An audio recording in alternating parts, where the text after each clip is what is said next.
Bonsoir, liberté, égalité, fraternité, trois valeurs qui fondent la République. Liberté existe-t-elle vraiment quand des citoyens français de confession juive redoutent désormais de porter leur kippa? Égalité, que vaut-elle quand des citoyens français de confession juive se sentent à ce point menacés? Fraternité, j'ose à peine employer ce mot tant la fraternité est battue en brèche par ces tensions grandissantes.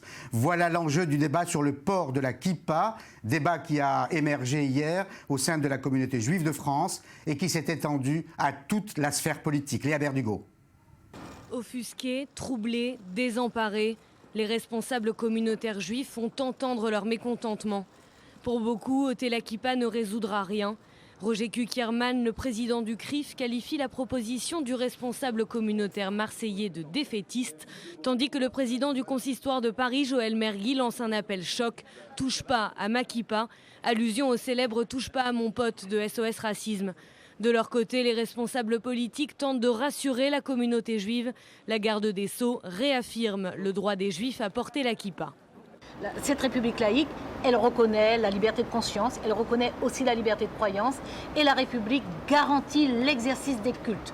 Donc ça, le gouvernement y veillera. Chacune, chacun a le droit d'avoir ses croyances. Le ministre de l'Intérieur, Bernard Cazeneuve, a lui appelé au rassemblement.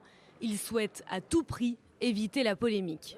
Et j'appelle chacun, dans le contexte, à la plus grande unité, à la plus grande fermeté républicaine. J'appelle chacun à ne pas entretenir de vaines polémiques, mais au contraire, à se rassembler autour des valeurs de la République. Bernard Cazeneuve a annoncé se rendre prochainement à Marseille. L'objectif, réaffirmer la détermination de l'État à protéger tous les Français et la liberté de culte. Et ce débat est entré aussi à l'Assemblée nationale, Léa.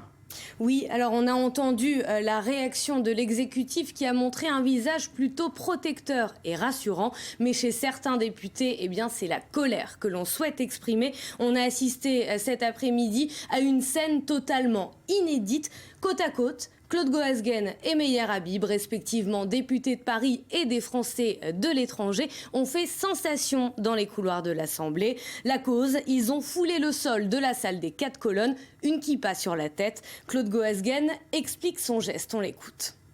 J'ai décidé d'aller montrer que si, moi qui suis chrétien, qui ne suis pas juif, qu'il fallait que la France réagisse, que la France n'était pas un pays totalitaire, que la France n'était pas un pays anti-religieux et que moi, chrétien, je devais montrer ma solidarité à l'égard de la communauté juive et de celle de Marseille, dont je comprends les craintes, en disant tous les Français devraient porter la kippa. Alors cette déclaration de Zvi Amar n'en finit pas de faire la polémique. Pourtant, eh bien, ce n'est pas la première de ce type. Nous sommes en 2003, 3 jours après l'incendie d'une synagogue en Seine-Saint-Denis. Le grand rabbin de France, Joseph Citruc, demande aux Juifs de remplacer la casquette par la kippa. L'objectif est toujours d'éviter les attaques. Alors qu'il affiche une position différente aujourd'hui, l'actuel grand rabbin de France, Chaim Korshia, soutenait Joseph Citruc avec ces mots. Cela ne sert à rien d'agiter un chiffon rouge dans les lieux publics. Le chef d'État lui-même a tenu à réagir, nous l'avons appris à l'instant. Il est intolérable, insupportable pour être précis, a-t-il dit, que des citoyens français doivent se cacher.